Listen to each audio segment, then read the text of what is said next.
તો ખેડૂત મિત્રો એકવાર ફરીથી સ્વાગત છે આપ સૌની પોતાની ચેનલ ખેડૂત ઓનલાઈન પોઈન્ટમાં। તો દોસ્તો આજની વિડીયોની અંદર આપણે 8 મોટી અને મહત્વની ખેડૂતો વિશેની માહિતી જાણીએ। તો સૌથી પહેલી મહત્વની ખેડૂતો વિશેની માહિતી આવી રહી છે કે વિદ્યાર્થીઓને દર મહિને 3000 રૂપિયા, જો તમે પણ 12 પાસ છો તમને પણ સરકાર આપશે દર મહિને 3000 રૂપિયા।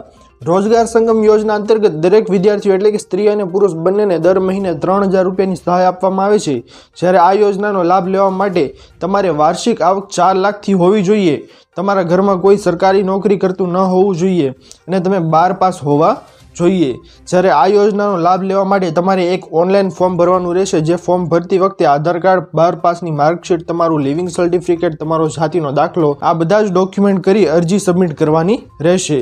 ત્યારબાદની મહત્વપૂર્ણ માહિતી આગળ આવી રહી છે દોસ્તો કે મોંઘવારીમાં લોકોને હાશકારો, છેલ્લા 10 દિવસમાં શાકભાજીના ભાવમાં 40% ઘટાડો થયો છે।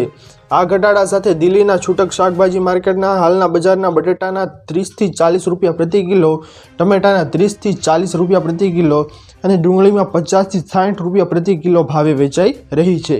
તે જ સમયે અન્ય શાકભાજીના ભાવમાં પણ નોંધપાત્ર ઘટાડો થયો છે। ત્યારબાદની મહત્વપૂર્ણ માહિતી આગળ આવી રહી છે દોસ્તો કે ગુજરાતમાં યોજનાઓ અધૂરી। ગઈકાલે ગુજરાત વિધાનસભામાં રજૂ થયેલા કેગ રિપોર્ટમાં મોટા ખુલાસા થયા છે, જે પ્રમાણે રાજ્યમાં 213 એવી યોજનાઓ છે જેની ડેડલાઇન 31 માર્ચ 2024 કે તે પહેલાંની હતી, આમ છતાં હજુ પણ અધૂરી છે। આ 213 યોજનાનું બજેટ 12000 કરોડ છે। આ સિવાય રિપોર્ટમાં સામે આવ્યું છે કે કેન્દ્ર સરકારની યોજના માટે રાજ્ય સરકાર જે એજન્સી બનાવે છે તે તેમના ખાતામાં 8000 કરોડ વપરાયા વગર પડ્યા છે। ત્યારબાદની મહત્વપૂર્ણ માહિતી આગળ આવી રહી છે દોસ્તો કે ખેડૂતોએ પોતાનું દુઃખ વ્યક્ત કર્યું।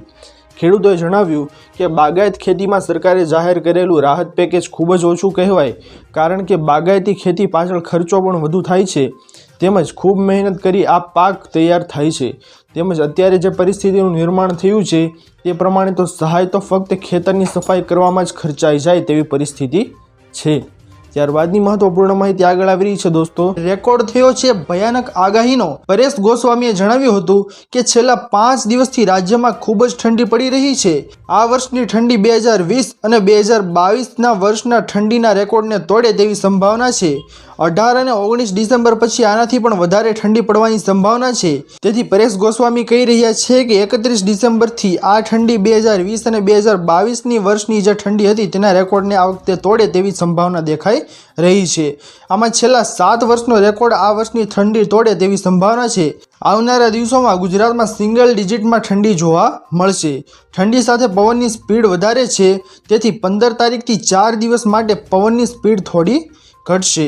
ત્યાર પછીની મહત્વપૂર્ણ માહિતી આગળ આવી રહી છે દોસ્તો કે પીએમ આવાસ યોજનામાં અરજી। પ્રધાનમંત્રી આવાસ યોજના અર્બન 2.0 હેઠળ 1 કરોડ નવા મકાન માટે ઓનલાઈન અરજી શરૂ થઈ ગઈ છે।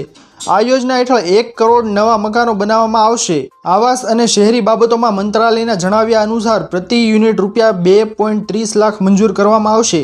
આ યોજના હેઠળ છેલ્લા તબક્કામાં શહેરી વિસ્તારોમાં 1.18 કરોડ મકાનોને મંજૂરી આપવામાં આવી હતી અને 85.5 લાખથી વધુ મકાનો બનાવીને લાભાર્થીઓને સોંપવામાં આવ્યા છે અત્યાર સુધી। ત્યાર પછીની મહત્વપૂર્ણ માહિતી આગળ આવી રહી છે દોસ્તો કે ખેડૂતોને ગેરંટી વગર લોન।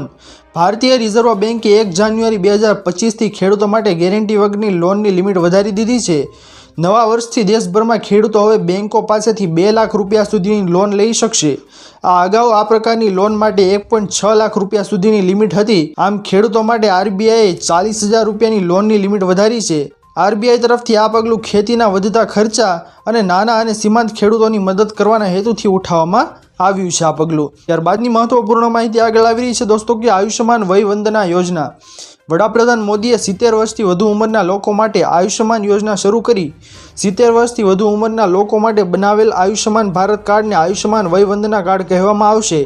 આ કાર્ડના આધારે વરિષ્ઠ નાગરિકોને હોસ્પિટલમાં 5 લાખ રૂપિયા સુધીની મફતની સારવાર મળશે। આ કાર્ડ વરિષ્ઠ નાગરિકોના સ્વાસ્થ્ય ખર્ચમાં બોજને ઘટાડવામાં સામાન્ય લોકોને રાહત આપશે। ત્યારબાદની મહત્વપૂર્ણ માહિતી આગળ આવી રહી છે દોસ્તો કે કેવાયસી અનાજ મળશે। નાગરિક પુરવઠા અને ગ્રાહકોની બાબતોના મંત્રી કુંવરભાઈ બાવળિયાએ વિભાગ દ્વારા જાહેરાત પ્રસિદ્ધ કરી જણાવ્યું છે કે રાજ્યમાં જે રાશન કાર્ડ ધારકોનું કેવાયસી બાકી છે તેઓએ 31 ડિસેમ્બર 2024 બાદ પણ મળવાપાત્ર અનાજ યથાવત રહેશે, તેમાં કોઈ ઘટાડો નહીં થાય। આ જ રીતે સરકારની અન્ય યોજનાઓનો લાભ પણ તારીખ 31 ડિસેમ્બર 2024 બાદ મળતો રહેશે। કેવાયસી માટે બાકી રહેતા તમામ રેશન કાર્ડ ધારકોએ અફવાઓથી ગેરમાર્ગે ન દોરવા તથા બિનજરૂરી ગભરાટથી દૂર રહેવા અપીલ કરાઈ છે। ત્યારબાદની મહત્વપૂર્ણ માહિતી આગળ આવી રહી છે દોસ્તો કે સ્માર્ટ મીટર મોટો નિર્ણય। છેલ્લા ઘણા સમયથી ગુજરાતમાં સ્માર્ટ મીટરને લઈને હોબાળો થઈ રહ્યા હતા, ત્યારે ગુજરાતમાં સ્માર્ટ મીટરને લઈને DGVCL દ્વારા મોટો નિર્ણય લેવાયો છે। DGVCLએ જણાવ્યું છે કે જે પણ મીટર માટે નવી અરજી આવશે તેમજ જ્યાં સોલાર પેનલ લગાવવામાં આવી છે ત્યાં ફરજિયાત સ્માર્ટ મીટર લગાવવાની શરૂઆત કરવામાં આવી છે, જેમાં સ્માર્ટ મીટર હવે રિચાર્જ નહીં કરાવવું પડે, બિલ સિસ્ટમ જ રહેશે। તેમજ પ્રીપેડ યોજના મર્યાદિત કરાઈ છે। હવે પ્રીપેડ સિસ્ટમને બંધ કરી દેવામાં આવી છે અને જ્યાં સ્માર્ટ મીટર હશે તે તમામને મહિનાના અંતે બિલ ભરવાનું રહેશે। તો ખેડૂત મિત્રો, આ હતી આજની સૌથી મોટી અને મહત્વપૂર્ણ ખેડૂતો વિશેની માહિતીઓ। આશા કરું છું દોસ્તો કે આપને આ મહત્વપૂર્ણ માહિતી પસંદ આવી હશે। જો પસંદ આવી હોય તો વિડીયોને લાઇક કરવાનું ભૂલતા નહીં। ચેનલ પર નવા આવ્યા હો તો અમારી ચેનલ ખેડૂત ઓનલાઈન પોઈન્ટને સબસ્ક્રાઇબ કરી અને બાજુમાં આપેલા બેલ આઇકનને પણ પ્રેસ કરી દેજો, જેના લીધે આવી જ મહત્વપૂર્ણ માહિતી આપને આ ચેનલના માધ્યમથી મળતી રહે। તો દોસ્તો મળીએ હવે પછીના વિડીયોમાં, ત્યાર સુધી જય હિન્દ અને વંદે માતરમ।